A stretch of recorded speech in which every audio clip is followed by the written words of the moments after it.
नमस्कार, welcome back to the channel explore to uncover. सभी का स्वागत है एक और नए वीडियो में। तो जैसा कि आपने देखा, कल के वीडियो में हम थे कन्याकुमारी में रॉक मेमोरियल पे, और कन्याकुमारी को एक्सप्लोर करने के बाद हमारा जो भी प्लान था, एक्चुअली हमने ये तय किया था पूरे कोस्टल एरिया को एक्सप्लोर करते हुए वापस बेंगलोर की ओर आना, जिसमें शामिल था पूअर, कोलम, एलेप्पी, कोची, गुरुवायूर, उसके बाद कुन्नूर और मैंगलोर से होते हुए हम बेंगलोर को आना चाहते थे, जो कि एक पूरा बिल्कुल कोस्टल एरियाज़ में से स्पेसिफिकली बीच एरिया से एक्सप्लोर करते हुए हम आना चाहते थे। लेकिन किसी पर्सनल अर्जेंसीज़ के कारण और डिफ़िकल्टीज़ के कारण हमें जो तय किया हुआ रूट था उसे स्किप करते हुए हमें कल डायरेक्टली कन्याकुमारी से बेंगलोर के लिए आना पड़ा। लेकिन कोई बात नहीं, फिर किसी नई ट्रिप में हम ज़रूर उस ड्राइव को भी एंजॉय करेंगे, एक्सपीरियंस करेंगे।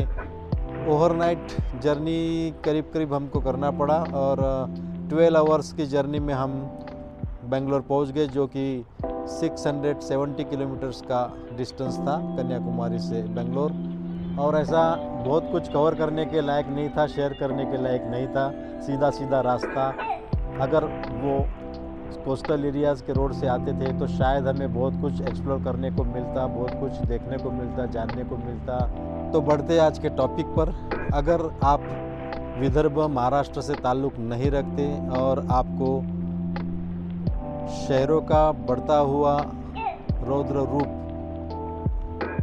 और केंद्रीकरण, किसी एक जगह बहुत सारा डेवलपमेंट हो रहा है और कई ऐसे इलाके, कई ऐसी जगह जहाँ पे कुछ भी डेवलपमेंट नहीं हो रहा, अगर इसके बारे में कोई उत्सुकता नहीं, ऐसा क्यों, अगर ये आपके मन में कभी शंका उपस्थित नहीं होती तो आप इस वीडियो को स्किप कर सकते हैं। लेकिन हाँ, अगर आपको लगता है कि नहीं, इंडस्ट्रियलाइजेशन किसी खास जगह ही हो रहा है और ये गलत है, हमारे एरिया में, हमारे इलाके में भी कुछ डेवलपमेंट कुछ होना चाहिए, जिसके माध्यम से हमारे पीढ़ी को, आने वाले जनरेशन को एम्प्लॉयमेंट, रोज़गार के लिए हमें भटकना ना पड़े और हमारी उसी जगह पे रोज़गार मिलता रहे, डेवलपमेंट अपने शहरों का भी होता रहे।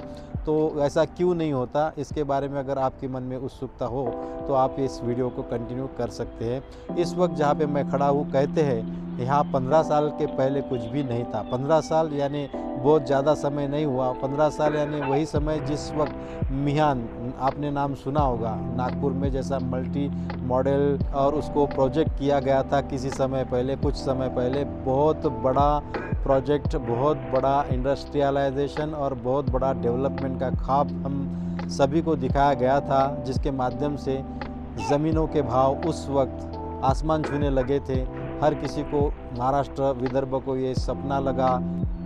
वही ख्वाब अभी तक ख्वाब ही बना रहा, अधूरा सपना हो गया वो। अभी उस कंपैरेटिवली मिहान में ना के बराबर है चीज़ें। तो ऐसा क्यों?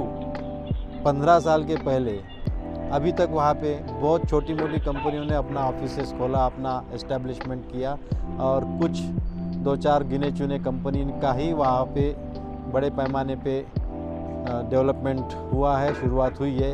अदरवाइज़ ज़्यादातर ज़मीनें खाली पड़ी है, ज़्यादातर एरिया पूरा रूखा पड़ा है, सड़कें उखड़ने लगी है। क्यों नहीं वहाँ पे दुनिया की कंपनियाँ आई, क्या कारण था, और क्यों किसी एक ही जगह इतना सारा डेवलपमेंट हो गया, और यहाँ ऐसी क्या खासियत थी, क्या चीज़ थी कि यहाँ पे इतना सारा डेवलपमेंट हो गया। 15 साल के सिर्फ एक अंतराल में इतना कुछ, ये तो बहुत आश्चर्य की बात है। कहते ये एक छोटा सा गांव था, छोटा सा विलेज था। ऐसी कई जगह बेंगलोर में जो 15-20 साल के पहले जहाँ पे कुछ भी नहीं था, जहाँ ज़मीन बिल्कुल खाली पड़ी थी और किसी ने ख्वाब भी नहीं देखा था शायद कि ये इतना बड़ा यहाँ पे डेवलपमेंट हो जाएगा और रूप है कम्प्लीटली बदल जाएगा। लेकिन हाँ, हकीकत में आज यहाँ पे यही दिखता है। वाइट फील्ड, हाईटेक सिटी, इलेक्ट्रॉनिक सिटी और न जाने क्या क्या, कितना कुछ और ये 15 से 20 साल के दरमियान यहाँ पे जो डेवलपमेंट हो गया और पॉपुलेशन यहाँ पे बढ़ गई, बाहर से लोग यहाँ पे एम्प्लॉयज़ करके आए, उसके कारण इकोनॉमी यहाँ पे कितनी रीच हो गई, कितना कुछ बाहर का पैसा आया यहाँ पे, कितने कुछ लोग यहाँ पे आकर बस गए और उनके कारण अनेकों बिजनेस यहाँ पे बढ़ावा मिला उनको। तो ये अगर यहाँ हो सकता है तो हमारे मिहान में क्यों नहीं हो सकता, नागपुर में क्यों नहीं हो सकता। ऐसी जगह जहाँ पे बहुत स्कोप है, जो सेंट्रलाइज प्लेस है, लेकिन वो क्यों पीछे रह गया। वो स्पिरिट ही नहीं है वहाँ के पॉलिटिशियंस में उसको बढ़ावा देने के लिए जो भी चीज़ें करनी चाहिए, क्या उसमें वो फेल हो गए, नाकाम हो गए। एजुकेशन के बारे में तो महाराष्ट्र में और विदर्भ में बहुत सारे कॉलेजेस वगैरह है, लेकिन उस क्वालिटी का एजुकेशन और उस क्वालिटी का प्रोडक्ट वहाँ से बनने के बाद भी उनको अगर वहाँ पे रोज़गार नहीं मिलता और उसके लिए बड़े बड़े शहरों में हज़ारों मील दूर आना पड़ता है।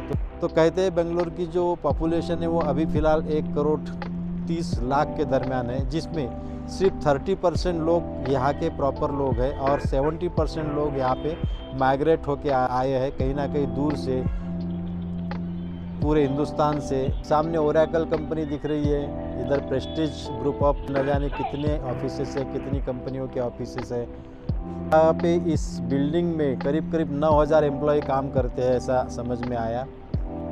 वो देखिए आप, आपके सामने दिख रहा है कितनी सारी बिल्डिंग है और ये सब सारे इसमें सब ऑफिसेस है। उधर जेमिनी दिख रही है। तो इन सारे ऑफिसेस में एक ही कंपनी में 9-9 हज़ार एम्प्लॉय, यानी उसके पीछे अगर 4 का हिसाब लगाओ तो 30,000 कम से कम 30 से 36,000 की जो पॉपुलेशन है वो वहाँ पे मेंटेन हो रही है। वो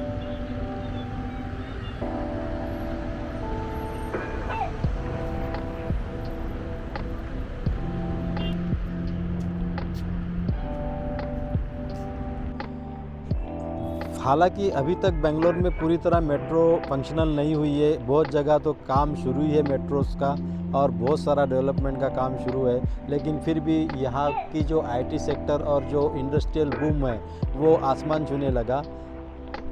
ज़रूरत से ज़्यादा एक ही जगह पे केंद्रीकरण हो गया है। ये हमारे मिहान में क्यों नहीं हो सका? मिहान में क्या कमी है? मिहान एक सेंट्रल इंडिया का एक सेंट्रल प्लेस है। समृद्धि एक्सप्रेस हाईवे अभी शुरू हो गया हाल ही में। माना जाता है कि समृद्धि एक्सप्रेस हाईवे महाराष्ट्र की समृद्धि की और आगे बढ़ाएगा, लेके जाएगा समृद्धि की। और साथ साथ क्या मिहान भी उसमें शामिल होकर हमारे विदर्भ, नागपुर, महाराष्ट्र की समृद्धि को बढ़ावा नहीं देगी? देना तो चाहिए। लोगों के लिए रोज़गार खड़ा करना चाहिए। लोकल हो या बाहर से आने वाले हो, अगर वहाँ पे रोज़गार मिलता है तो प्रॉपर डेवलपमेंट और प्रॉपर इकोनॉमी वहाँ पे बढ़ी जाएगी। और जो माइग्रेशन है इन शहरों में हज़ारों मील दूर होने वाले, वो रुक कर कहीं ना कहीं आसपास ही रोज़गार मिलेगा। यही सवाल इस वीडियो के माध्यम से मैं शेयर करना चाहता हूँ और समझता हूँ कि कहीं ना कहीं कभी ना कभी इसका जवाब ज़रूर मिलेगा। खैर फ़िलहाल देखते हैं यहाँ के नज़ारे। देख सकते हो एक मामूली एक बेंगलोर का एक हिस्सा है, एक 2% का भी नहीं होगा ये, लेकिन नज़ारे देख सकते हैं। जहाँ कुछ भी नहीं था 15 साल पहले, वहाँ क्या बन गया है, कहाँ से कहाँ पहुँच गया है।